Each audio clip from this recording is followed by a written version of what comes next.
Hey guys, Weep here. Welcome back to another video by VarietyMMOs. So today we're going to be talking about pets in solo, or perhaps better known as Sword of Legends Online.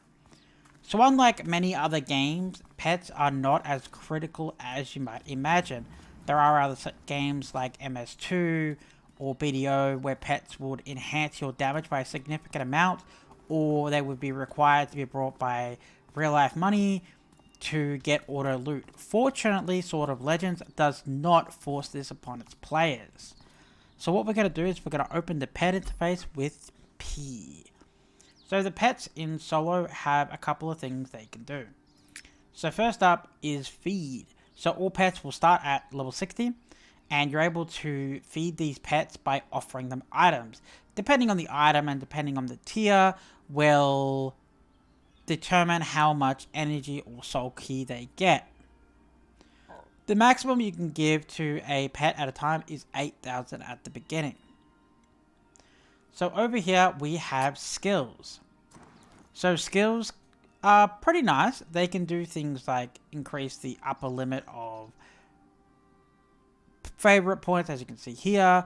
You have character fortune level, you have additional jump speed, you also have the ability to ride mounts faster, which is pretty nice.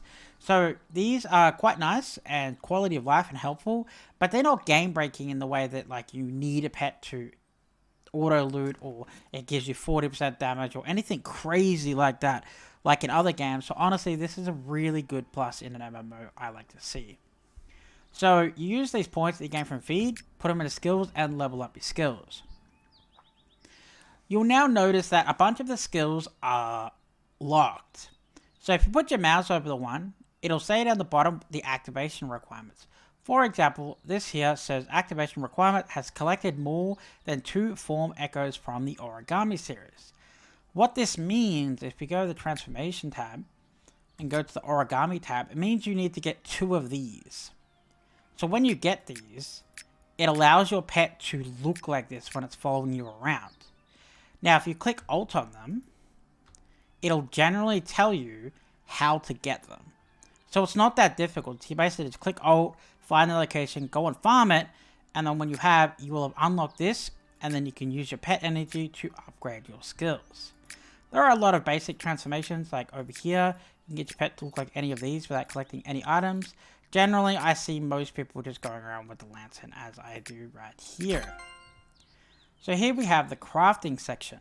So in the crafting section, you have to use mysterious parchments, which are gained from doing dailies, weeklies, and just general stuff around the game. And you combine that with your pet energy and gold to craft yourself an item. For example, we have high level equipment here, which will help you do higher end dungeons and or raids. You can pretty much get an infinite amount of energy. However, the determining factor here would be both your gold and your mysterious parchments. Keep in mind that you can only get 8,000 at a time, so you want to store your gear elsewhere if you want to sacrifice at a later date to do crafting. So the last thing you probably need to know about pets is the ability to make them disappear. So as you can see, I have a pet here. For summoners or people who like to have multiple pets, you can have both pets at once, and they will chase you around, and it's pretty cool. If you want your pet to go away completely, you can just turn off show pet, and your pet will no longer be there. However, the pet will always be following you around no matter what you do. A point I want to cover is that some people may be confused in the fact that if you want to unlock a skill, for example this one, that means that you have to be this transformation, for example. That's not the case. You can look like anything that you want and still have the skills unlocked. They're not tied together in any way, so feel free to go nuts on whichever pet that you like. Okay, so that covers the simplified version of pets in solo. As I mentioned before, there is no super RNG mechanics of upgrading, picking up, or damage buffs.